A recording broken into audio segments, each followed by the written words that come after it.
Real estate के price तो हमेशा बढ़ते ही हैं, लेकिन रियल एस्टेट बनाने वाली इस कंपनी का स्टॉक का प्राइस हमें पास्ट में गिरता हुआ भी दिख चुका है। जहाँ पे अगर हम इस स्टॉक के हाई से लो की अभी की बात करें तो ये स्टॉक अपने ऑल टाइम हाई करीब 2300 रुपये के लेवल से 30-40% क्रैश हो गया था। इतनी बड़ी गिरावट के बाद हमें स्टॉक में रिकवरी भी देखने को मिली और ये अपने लो से अभी हाल ही में देखें तो 39-40% का हाई लगा चुका है। तो क्या इसमें एक कमबैक हो गया है और इस स्टॉक हमें आने वाले टाइम पे ऑल टाइम हाई पर जाता हुआ दिखेगा, या अभी इस स्टॉक में अभी भी गिरावट बाकी है, इसमें और गिरावट हो सकती है? आपके लिए फ्री डीमेट अकाउंट की लिंक मैंने डिस्क्रिप्शन में प्रोवाइड की है। तो चलिए अब हम इस स्टॉक का टेक्निकल एनालिसिस कर लेते हैं।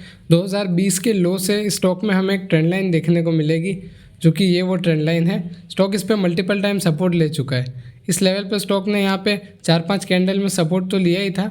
इसके अलावा इसके बार यहाँ पे एक बार, दो बार और तीसरी बार भी सपोर्ट लेके बाउंस बैक दिखाता हुआ दिखा था ये स्टॉक। तो ये ट्रेंड लाइन इसके लिए एक मेजर सपोर्ट का काम कर रही है और ये स्टॉक इसी पे आगे बढ़ रहा है। हालांकि इसके ऑल टाइम हाई से हमें नीचे की तरफ एक और ट्रेंड लाइन देखने को मिल रही थी, जो कि रेजिस्टेंस का काम कर रही थी। यहाँ से स्टॉक एक बार, दो बार, तीन बार, चार बार रेजिस्टेंस फेस करके नीचे आ चुका था। अभी इसने इसको ब्रेकआउट दे दिया, जहाँ पे आप देख सकते हैं 2 से 3 कैंडल इसके ऊपर हमें खुलते हुए देखने को मिली है, जो कि सारी की सारी अभी तक ग्रीन है। अगर मैं आपको मंथली कैंडल से डेली कैंडल पे दिखाऊं तो आपको अच्छे से देखने को मिलेगा कि स्टॉक ने यहाँ पे ना गैप अप ओपनिंग के साथ पे ब्रेकआउट दिया है, जहाँ पे स्टॉक का प्राइस 1500 रुपये के लेवल के आसपास गैप अप देता है और 1600 के ऊपर खुलता है। स्टॉक अपना ब्रेकआउट करता है, इस लेवल को रिट्रेस्ट करता है और अपनी रैली जारी रखता है। हालांकि एक रेजिस्टेंस लेवल था जो कि 2000 रुपये के लेवल के आसपास था।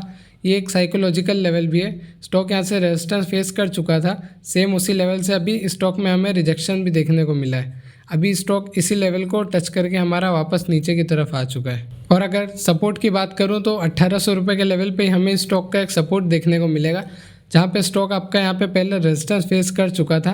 अब यही रेजिस्टेंस स्टॉक के लिए सपोर्ट का काम करेगा। उसके भी नीचे 1726 रुपये का लेवल हमारा स्टॉक का सेकंड सपोर्ट रहेगा, जो कि ये और गिरावट होती है तो इस लेवल तक आ सकता है। ये तो हुई सपोर्ट की बात। अब अगर हम इसका टारगेट देखें तो सबसे पहले तो 2000 रुपये का लेवल इस स्टॉक का टारगेट है। उसके बाद ऑल टाइम हाई 2300 रुपये का लेवल इस स्टॉक के लिए हमारा सेकंड टारगेट रहेगा। RSI अगर मैं आपको इस स्टॉक का दिखाऊं तो अभी RSI 50 के अराउंड चल रहा है, जो कि उतना कुछ खास ओवरबॉट या ओवरसोल्ड नहीं है। जब स्टॉक का प्राइस 2000 रुपये के लेवल पर था तब इसका RSI ओवरबॉट जोन में चला गया था 70-80 के आसपास। उसके बाद से हमें RSI भी डाउन आता हुआ दिखा और स्टॉक में भी अच्छी खासी गिरावट होते हुए दिखी थी। हालांकि अल्टीमेटली अभी हम बाइंग अपॉर्चुनिटीज़ को नहीं कहेंगे। अभी स्टॉक के पास्ट के क्वार्टरली रिजल्ट हमें देखें तो काफ़ी ख़राब देखने को मिले थे, जहाँ पे ये अपने एस्टिमेटेड रेवेन्यू एंड प्रॉफिट दोनों को ही बीट नहीं कर पाया और बहुत बुरे रिजल्ट हमें स्टॉक के देखने को मिले थे, जिस वजह से स्टॉक में गिरावट भी हुई थी। हालांकि उसके बाद हमें कुछ खास थोड़ी बहुत रिकवरी भी देखने को मिली, लेकिन ओवरऑल इसका ट्रेंड उस रिज़ल्ट ने नेगेटिव कर दिया था। और अभी हम डिविडेंड भी देखें तो स्टॉक ने 23 जुलाई 2026 को 2 रुपये का डिविडेंड भी अनाउंस किया था। हमें इस शेयर में एक ट्रेजेक्ट्री देखने को मिल रही है, जो कि अगर हम एरो से ड्रॉ करें तो कुछ इस प्रकार से स्टॉक इस लेवल पे हायर हाई बनाते हुए हमारा अभी पिछले कुछ टाइम से ऊपर जा रहा है।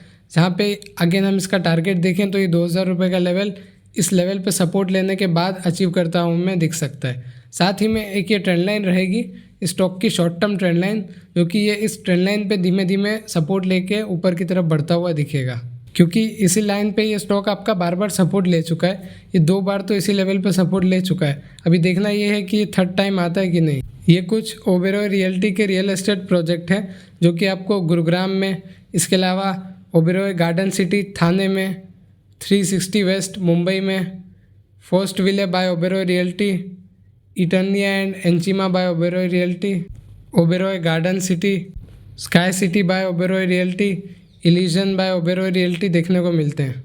ये इसके क्वार्टरली रिजल्ट हैं जून के, जो कि लाख में है। अगर मैं आपको करोड़ में बताऊं तो 10,000 करोड़ की कंपनी की जो कि पिछले साल की सेल्स थी वो इस बारी बढ़ के 13,616 करोड़ पर आ गई थी। और क्वार्टर ऑन क्वार्टर हमें गिरावट देखने को मिली, जो कि ये 18,000 करोड़ से घट के 13,600 करोड़ पर आ गई थी। वहीं पे नेट प्रॉफिट कंपनी के जो कि 421 करोड़ के थे वो बढ़ के 543 करोड़ पर हो गए। लेकिन क्वार्टरली हमें गिरावट देखने को मिली, जो कि 703 करोड़ के प्रॉफिट 543 करोड़ पर आ गए। ईपीएस हम देखें तो ईपीएस भी अच्छा खासा कंपनी का ग्रो हुआ है, जो कि पिछले साल 11.6 रुपये का था, वो अभी 15 रुपये पर आ गया है। कंपनी का मार्केट कैप 66,000 करोड़ है, जो कि एक लार्ज कैप कंपनी बन जाती है। स्टॉक का पी 25 का है, जो कि अपनी इंडस्ट्री पी रियल एस्टेट के सेक्टर से कम है।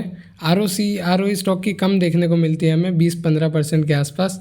बुक वैल्यू अच्छी है 493 की, जिस वजह से प्राइस टू बुक वैल्यू 3.63 का निकल कर आता है, ये भी काफ़ी अच्छा है।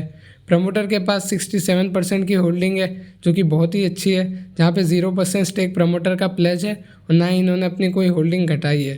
पीजी रेशियो 2.72 का है। फेस वैल्यू 10 पर स्टॉक अभी 1790 रुपये पर ट्रेड कर रहा है। डेप्ट टू इक्विटी रेशियो स्टॉक का काफ़ी अच्छा है, <1 है, जो कि 0.16 का है। जैसा कि आपको इसके नाम से पता चल रहा होगा, ओबेरॉय रियल्टी ये एक रियल एस्टेट डेवलपमेंट कंपनी है। अगर हम इनका बिजनेस देखें तो रियल एस्टेट से 97% बिजनेस इसका आता है। साथ ही में डेवलपमेंट प्रॉपर्टीज़ इनकी 7 प्रोजेक्ट अभी अंडर डेवलपमेंट में है, जो कि ये अलग अलग नाम से जार्डिन, फॉरेस्ट विले, इटर्निया, एंजिमा, स्काई सिटी नाम से जाने जाते हैं। हॉस्पिटैलिटी बिजनेस से भी इनका कुछ रेवेन्यू 3% के अराउंड जनरेट होता है। ऑक्यूपेंसी रेट भी इनका काफ़ी अच्छा है, जो कि 77% का है। हालांकि FY25 से ये थोड़ा बहुत घटता हुआ देखने को मिला है। पीएर में आपको रियल एस्टेट के जायंट देखने को मिल जाएंगे, जो कि DLF, Lodha developers, Prestige estate, Phoenix mills जो कि मॉल्स बनाती है, गोदरेज प्रॉपर्टीज़ एंड अनंत राज देखने को मिल जाते हैं। सेल्स, क्वार्टरली सेल्स की तो अभी हमने इसका डिस्कशन कर लिया है। ईयरली हम देखें तो पूरे साल की सेल्स 6,000 करोड़ से बढ़ के 6,300 करोड़ पर आ गई है। मार्जिन कंपनी के अच्छे हैं 56% के। नेट प्रॉफिट 2,630 करोड़ का है, जो कि पिछले साल के प्रॉफिट नेट 2,500 करोड़ से ज़्यादा ही है। ईपीएस कंपनी का 72 का देखने को मिलता है। कंपाउंड सेल्स ग्रोथ हम देखें तो ट्रेलिंग 12 मंथ में 30% की है। प्रॉफिट ग्रोथ भी काफ़ी अच्छी है 28% की। ओवरऑल कंपनी अच्छी ग्रोथ हमें दिखा रही है। रिजर्व कंपनी के पास 17,500 करोड़ से ज़्यादा के हैं। बोरोइंग 3,000 करोड़ से भी कम है। डेप्ट टू इक्विटी रेशियो काफ़ी अच्छा है। कंपनी को अभी 324 करोड़ रुपए का पैसा आना बाकी है। कैश फ्लो देखें तो from operating activity cash flow positive में है 1,380 का। अगर मैं आपको इस स्टॉक में कुछ इनसाइट्स मतलब अंदर की बातें बताऊं तो इनकी जो प्रॉपर्टी और कॉमर्स की वो 97% की ऑक्यूपेंसी रखती है। ओबेरॉय मॉल की तो 99% की ऑक्यूपेंसी है।